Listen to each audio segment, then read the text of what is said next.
കഴിഞ്ഞ കുറച്ച് വീഡിയോകളിലായിട്ട് നമ്മൾ പറഞ്ഞുകൊണ്ടിരിക്കുന്നത് ഹയർ എഡ്യൂക്കേഷൻ സിസ്റ്റം എന്നുള്ള UGC NTA പേപ്പർ 1 ടോപ്പിക്കാണ്. അതിൽ തന്നെ നമ്മൾ ഹയർ എഡ്യൂക്കേഷനിലെ ബേസിക് ആയിട്ടുള്ള സിലബസിനെ കുറിച്ച് നമ്മൾ അനലൈസിസ് നടത്തുകയുണ്ടായി. അതോടൊപ്പം നമ്മൾ ആൻഷ്യൻ ഇന്ത്യൻ എഡ്യൂക്കേഷൻ സിസ്റ്റത്തെക്കുറിച്ച്, അതായത് തക്ഷശീല, നളന്ദ യൂണിവേഴ്സിറ്റി പോലെയുള്ള ആദ്യ കാലഘട്ടങ്ങളിൽ ഇന്ത്യയിൽ ഉണ്ടായിരുന്ന പ്രധാനപ്പെട്ട എഡ്യൂക്കേഷൻ ഇൻസ്റ്റിറ്റ്യൂഷനെ കുറിച്ച് നമ്മൾ പറയുകയുണ്ടായി. അതിനുശേഷം നമ്മൾ evolution of education in post independent India, especially higher education and research, government appoint ചെയ്തിട്ടുള്ള ഡിഫറെൻ്റ് ആയിട്ടുള്ള കമ്മിറ്റീസിനെ കുറിച്ചും കമ്മീഷൻസിനെ കുറിച്ചുമെല്ലാം നമ്മൾ ഡിസ്കസ് ചെയ്യുകയുണ്ടായി. ന്യൂ എഡ്യൂക്കേഷൻ പോളിസി അല്ലെങ്കിൽ ഡിഫറെൻ്റ് എഡ്യൂക്കേഷൻ പോളിസികളെക്കുറിച്ചും പറയുകയുണ്ടായി. ഈ ഒരു വീഡിയോ നമ്മൾ ഹയർ എഡ്യൂക്കേഷനിലെ അടുത്തൊരു ഇമ്പോർട്ടൻ്റ് ആസ്പെക്റ്റ് ആയിട്ടുള്ള നമ്മുടെ എക്സാമിനൊക്കെ ഒരുപാട് ക്വസ്റ്റ്യൻസ് ചോദിക്കുന്ന ഒരു ഭാഗത്തെക്കുറിച്ചാണ് ഡിസ്കസ് ചെയ്യാൻ ഉദ്ദേശിക്കുന്നത്. അതായത് regulatory frame work in Indian education system, especially in Indian higher education system. Indian education സിസ്റ്റത്തിൽ ഏതൊക്കെ രീതിയിലാണ് ഒരു ഫ്രെയിം വർക്ക് ഉള്ളത്, അല്ലെങ്കിൽ ആരൊക്കെയാണ് കൺട്രോൾ ചെയ്യുന്നത്, എന്താണ് ഒരു ഹയർ എഡ്യൂക്കേഷൻ ഡിപ്പാർട്ട്മെൻറ്റിൻ്റെ ഫംഗ്ഷൻ, എന്താണ് ഒരു UGCയുടെ ഫംഗ്ഷൻ, ഇനി അതുമല്ലെങ്കിൽ എന്താണ് NAC പോലെയുള്ളൊരു ഓർഗനൈസേഷൻ്റെ ഫംഗ്ഷൻ പോലെയുള്ള കാര്യങ്ങളൊക്കെ നമ്മൾ ഈ ഒരു വീഡിയോയിൽ നമ്മൾ പറയുന്നതായിരിക്കും.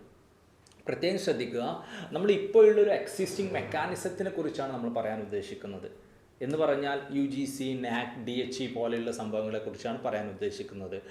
തീർച്ചയായിട്ടും ന്യൂ എഡ്യൂക്കേഷൻ പോളിസി 2020യുടെ ഭാഗമായിട്ട് ക്രമേണ ഇതിനെയെല്ലാം റീപ്ലേസ് ചെയ്യുന്ന പുതിയ ഒരുപാട് ബോഡീസിനെ കുറിച്ച് റെക്കമെൻഡേഷൻ നടന്നിട്ടുണ്ട്. UGC ഉൾപ്പെടെയുള്ള ബോഡീസിനെ റീപ്ലേസ് ചെയ്തുകൊണ്ട്, ക്ലബ്ബ് ചെയ്തുകൊണ്ട് വേറെ ഡിഫറെൻറ്റ് ഓർഗനൈസേഷൻസ് അല്ലെങ്കിൽ ഗവൺമെൻറ് ബോഡീസ് അല്ലെങ്കിൽ ഓട്ടോണമസ് ബോഡീസ് എസ്റ്റാബ്ലിഷ് ചെയ്യുക എന്നുള്ളത് ഒരു ന്യൂ എഡ്യൂക്കേഷൻ പോളിസിയുടെ റെക്കമെൻഡേഷൻ ആയിട്ടുണ്ട്. അത് ഇതുവരെ അതിനെക്കുറിച്ച് നമുക്കൊരു വെൽ ഡിഫൈൻഡ് ക്ലാരിറ്റി ഇല്ല. Definitely and it will take some more time, കുറച്ചുകൂടി സമയം എടുക്കും എന്നുള്ളത് ഉറപ്പാണ്. അതുകൊണ്ട് നിലവിലുള്ള ഒരു റെഗുലേറ്ററി ഫ്രെയിംവർക്കിനെ കുറിച്ചാണ് നമ്മൾ പറയുന്നത് എന്നുള്ളത് പ്രത്യേകം ശ്രദ്ധിക്കുക. വൺസ് അതിനെക്കുറിച്ച് കൂടുതൽ ക്ലാരിറ്റി ലഭിക്കുന്നതോടുകൂടി, ഗവൺമെൻറ് നിയമം പാസ്സാക്കുന്നതോടുകൂടി ന്യൂ റെഗുലേറ്ററി ഫ്രെയിംവർക്ക് ഏജൻസിയെക്കുറിച്ച് നമ്മൾ ഡിസ്കസ് ചെയ്യുന്നതായിരിക്കും. സോ ഇന്ത്യൻ ഹയർ എഡ്യൂക്കേഷനെ കുറിച്ച് നമ്മൾ പറയുകയാണെങ്കിൽ നമുക്ക് ബേസിക്കലി 3 സംഭവങ്ങൾ അല്ലെങ്കിൽ 3 രീതിയിലാണ് കൺട്രോളിങ് നടക്കുന്നത്, അല്ലെങ്കിൽ ദ ഹോൾ ഹയർ എഡ്യൂക്കേഷൻ സിസ്റ്റത്തിനെ കുറിച്ച് നമ്മൾ ഡീൽ ചെയ്യുന്നത് മനസ്സിലാക്കാൻ പറ്റും. ആദ്യമായിട്ടുള്ള ലെവൽ പോളിസി മേക്കിംഗ് സ്റ്റേജ് എന്നുള്ളതാണ്. ആദ്യമായിട്ട് പോളിസി മേക്കിംഗ് സ്റ്റേജ്. രണ്ടാമതായിട്ട് റെഗുലേറ്റിംഗ് മെക്കാനിസം, കൺട്രോൾ ചെയ്യുക, നിയന്ത്രിക്കുക പോലെയുള്ള ഒരു മെക്കാനിസം. മൂന്നാമതായിട്ട് നമുക്കുള്ള ഒരു മെക്കാനിസം എന്നുള്ളത് അക്രഡിറ്റേഷൻ മെക്കാനിസം എന്നുള്ളതാണ്. ഒരു ഡിഗ്രി ഓഫ് അക്രഡിറ്റേഷൻ, ഒരു ക്രെഡിബിലിറ്റി ആസ്പെക്റ്റ് കൊടുക്കുക എന്നുള്ളതാണ്. ഇതിൽ ആദ്യത്തെ ആസ്പെക്റ്റ് എന്ന് പറഞ്ഞാൽ പോളിസി മേക്കിംഗ്. പോളിസി മേക്കിംഗ് എന്ന് പറഞ്ഞാൽ ഒരു ജനറൽ ആയിട്ടുള്ളൊരു സ്ട്രക്ചർ ഉണ്ടാക്കുക. ഇപ്പം നിങ്ങൾ തന്നെ കേട്ടിട്ടുണ്ടാവും ന്യൂ എഡ്യൂക്കേഷൻ പോളിസി 2020 എന്നുള്ളതാണ് അല്ലേ. അപ്പം പോളിസി മേക്കിംഗ് എന്ന് പറഞ്ഞാൽ ജനറൽ ആയിട്ടുള്ളൊരു പോളിസി, ജനറൽ ആയിട്ടുള്ളൊരു ഗൈഡ് ലൈൻസ്, ഒരു സെറ്റ് ഓഫ് മാർഗനിർദ്ദേശങ്ങൾ, അതിനനുസരിച്ചായിരിക്കണം എഡ്യൂക്കേഷണൽ ഡിപ്പാർട്ട്മെൻറ്റ് അല്ലെങ്കിൽ ഡിഫറെൻ്റ് ആയിട്ടുള്ള എഡ്യൂക്കേഷണൽ പ്ലാറ്റ്ഫോംസ്, സിസ്റ്റംസ് വർക്ക് ചെയ്യേണ്ടത് എന്നുള്ളതിനെ കുറിച്ചിട്ടുള്ള ഒരു ജനറൽ ആയിട്ടുള്ള ഒരു പോളിസിയാണ്. അപ്പോൾ ഈ പോളിസി മേക്കിംഗ് ഉണ്ടാക്കുക എന്നുള്ളത് ഇന്ത്യയെ സംബന്ധിച്ച് ഇന്ത്യയിൽ ഡിപ്പാർട്ട്മെൻറ്റ് ഓഫ് ഹയർ എഡ്യൂക്കേഷൻ, അതുപോലെ തന്നെ association of Indian universities, central advisory board of education പോലെയുള്ള ഡിഫറെൻറ്റ് ബോഡീസാണ്. Especially state council for higher എഡ്യൂക്കേഷനും അതിൻ്റെ ഭാഗമായിട്ട് വരും. എന്ന് പറഞ്ഞാൽ സ്പെസിഫിക് ആയിട്ട് പോളിസി മേക്കിംഗ് ആസ്പെക്റ്റ് നടക്കുന്നത് ഒരു ഗവൺമെൻറ് ഡയറക്റ്റായിട്ട് ഗവൺമെൻറ് ബോഡീസാണ്. ഇപ്പോൾ നമ്മളിപ്പോൾ ministry, central ministry, ministry of education, മുമ്പ് അത് ministry of human resource and development MHRD ആയിരുന്നു. ഇപ്പോൾ നമ്മുടെ ന്യൂ എഡ്യൂക്കേഷൻ പോളിസിൻ്റെ ഭാഗമായിട്ട് അത് മിനിസ്ട്രി ഓഫ് എഡ്യൂക്കേഷൻ ആയിട്ടുണ്ട്. അപ്പോൾ ministry of education, higher education department, ഇങ്ങനെയുള്ള ഡയറക്റ്റായിട്ട് ഗവൺമെൻറ് റോളുള്ള ബോഡികളാണ് സാധാരണ പോളിസി ഉണ്ടാക്കുക. അതുകൊണ്ടാണ് നിങ്ങൾക്ക് ന്യൂ എഡ്യൂക്കേഷൻ പോളിസി ഗവൺമെൻറ്റാണ് അത് ഡിക്ലെയർ ചെയ്യുക. ഇനി അതിൻ്റെ ഇംപ്ലിക്കേഷൻ ലെവൽ അല്ലെങ്കിൽ അത് എങ്ങനെയാണ് അതിൻ്റെ അപ്ലിക്കേഷൻ ലെവൽ ആസ്പെക്റ്റുകളിലേക്കൊക്കെ വരിക മറ്റുള്ള ഓട്ടോണമസ് അല്ലെങ്കിൽ സെമി ഓട്ടോണമസ് ആയിട്ടുള്ള ബോഡീസൊക്കെ ആയിരിക്കും.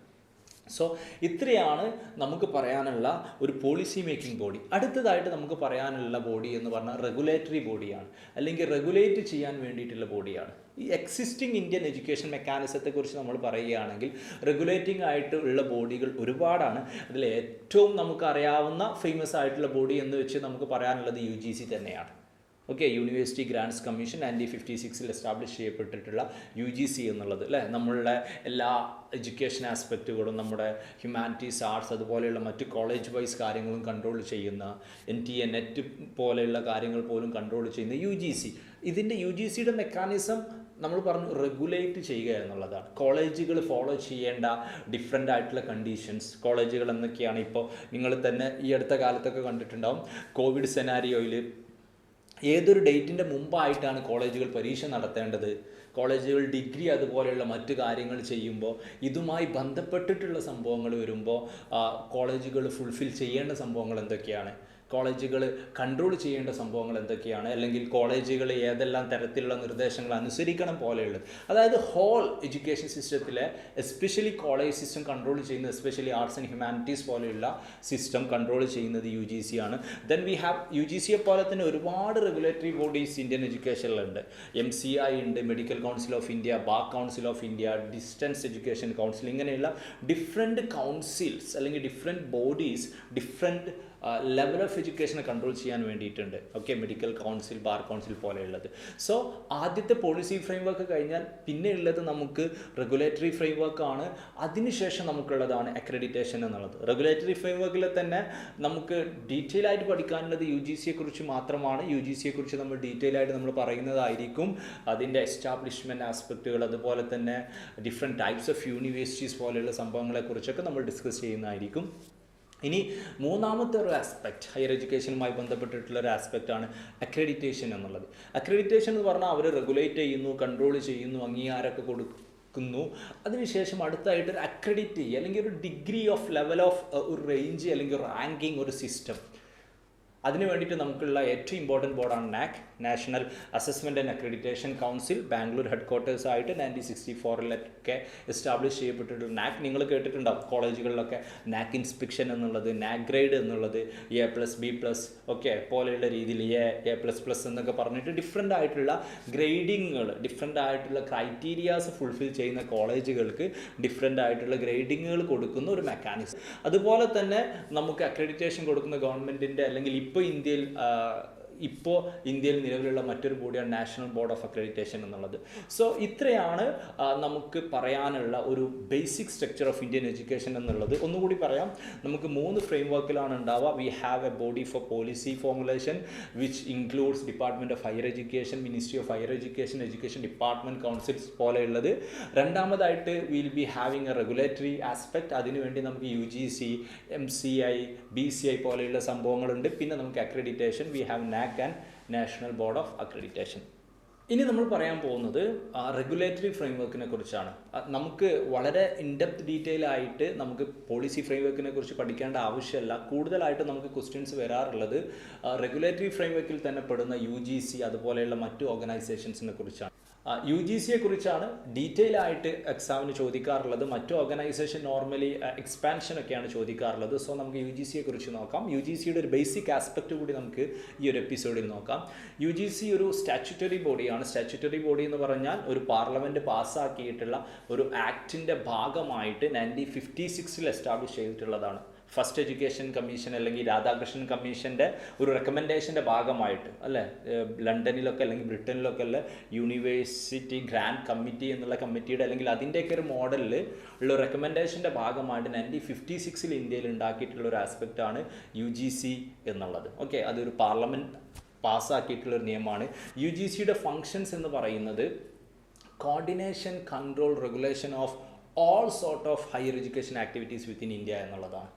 UGCയുടെ ബേസിക് മാൻഡേറ്റ് എന്ന് പറയുന്നത് അല്ലെങ്കിൽ ഫംഗ്ഷൻ എന്ന് പറയുന്നത് coordination and determination of standard of higher education and research in the country.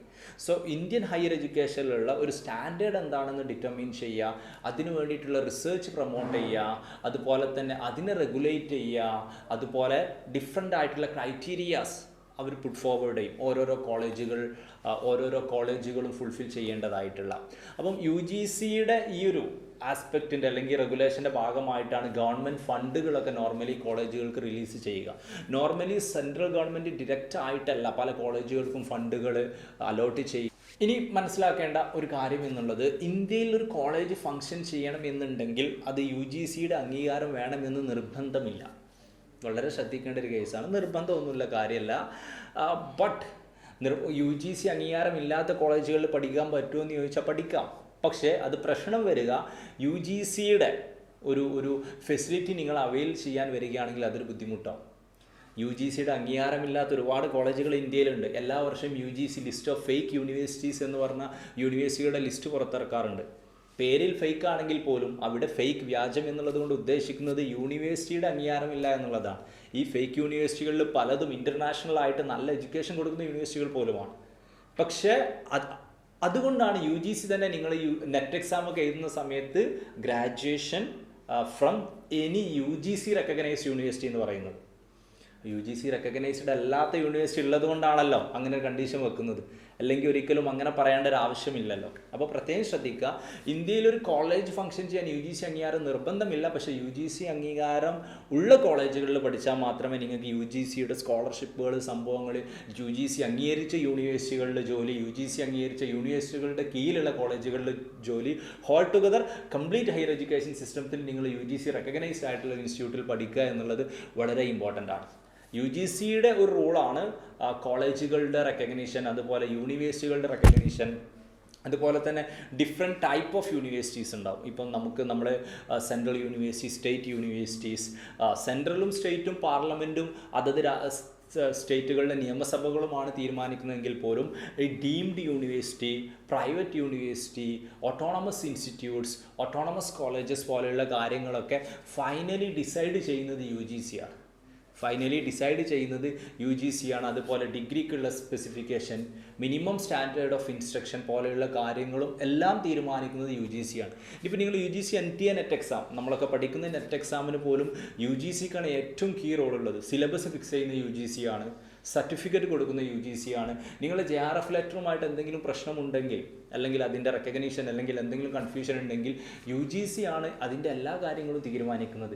U G C decide ചെയ്ത സിലബസിൽ NTA പരീക്ഷ നടത്തുന്നു, അത്ര മാത്രമേ ഉള്ളൂ. അപ്പം ഇങ്ങനെ the whole Indian higher education system വെച്ച് നോക്കുകയാണെങ്കിൽ കോളേജുകളുടെ സ്റ്റാൻഡേർഡുകൾ, മിനിമം സ്റ്റാൻഡേർഡ് ഫോളോ ചെയ്യേണ്ടത്, കോമൺ, അതുപോലെ തന്നെ pay scales, salary scales, facilities, recognition, categorisation, autonomous college, institute, deemed private, ഇങ്ങനെയുള്ള കംപ്ലീറ്റ് സംഭവങ്ങൾ കൺട്രോൾ ചെയ്യുന്നത് ഇന്ത്യൻ എഡ്യൂക്കേഷൻ സിസ്റ്റത്തിൽ യു ജി സി ആണ്. ഇനി യു ജി സിയുടെ ഭാഗമായിട്ട് നമുക്ക് പറയാനുള്ള, യു ജി സി തന്നെയാണ് അക്രഡിറ്റേഷൻ പ്രൊവൈഡ് ചെയ്യുന്നത്. അതിന് വേണ്ടിയിട്ട് യു ജി സിയുടെ കീഴിലുള്ള ഒരു ഓട്ടോണമസ് ഇൻസ്റ്റിറ്റ്യൂട്ടാണ് നമ്മൾ മുമ്പ് പറഞ്ഞ NAAC, national assessment and accreditation council എന്നുള്ളത്. ഇനി നമുക്ക് പറയാനുള്ളത്, ഇൻഡെപ്ത് ആയിട്ട് സാധാരണ എക്സാമിന് ചോദിക്കുന്ന വളരെ ഇമ്പോർട്ടൻ്റ് ആയിട്ടുള്ള യു ജി സിയുടെ കീഴിൽ വരുന്നൊരു സംഭവമാണ്, അതായത് ഡിഫറെൻറ്റ് ടൈപ്സ് ഓഫ് യൂണിവേഴ്സിറ്റീസ് എന്നുള്ളത്. Central universities, state universities, deemed to be universities, private universities, autonomous institutes, autonomous colleges എന്നുള്ളത്. ഈ ഡിഫറെൻറ്റ് കാറ്റഗറൈസേഷൻ ഓഫ് കോളേജുകൾ, ഈ ഡിഫറെൻറ്റ് കാറ്റഗറൈസേഷൻസ് ഓഫ് യൂണിവേഴ്സിറ്റീസ് പഠിക്കുക എന്നുള്ളത് വളരെ ഇമ്പോർട്ടൻ്റ് ആണ്. അവ തമ്മിലുള്ള വ്യത്യാസം പഠിക്കുക എന്നുള്ളതും വളരെ ഇമ്പോർട്ടൻ്റ് ആണ്. അവയെക്കുറിച്ച് ഡീറ്റെയിൽ ആയിട്ട് നമ്മൾ അടുത്ത എപ്പിസോഡിൽ ഡിസ്കസ് ചെയ്യുന്നതായിരിക്കും. ഒരു ബിഗ് ടോപ്പിക്കാണ്, നമുക്ക് എല്ലാത്തിനെക്കുറിച്ചും കാറ്റഗറൈസ് ആയിട്ട് നമുക്ക് പഠിക്കേണ്ടതുണ്ട്. So what are the types of different universities, അതുപോലെ ഓരോരോ യൂണിവേഴ്സിറ്റികളും തമ്മിലുള്ള വ്യത്യാസം എന്താണ് പോലെയുള്ള കാര്യങ്ങളൊക്കെ നമ്മൾ അടുത്ത എപ്പിസോഡിൽ ഡിസ്കസ് ചെയ്യുന്നതായിരിക്കും. ആ ഒരു എപ്പിസോഡും നിങ്ങൾക്ക് ലഭിക്കുന്നുണ്ട് എന്ന് ഉറപ്പുവരുത്താൻ വേണ്ടിയിട്ട് നിങ്ങൾ നമ്മുടെ യൂട്യൂബ് ചാനൽ സബ്സ്ക്രൈബ് ചെയ്യുക. വീണ്ടും കാണാം. Thank you.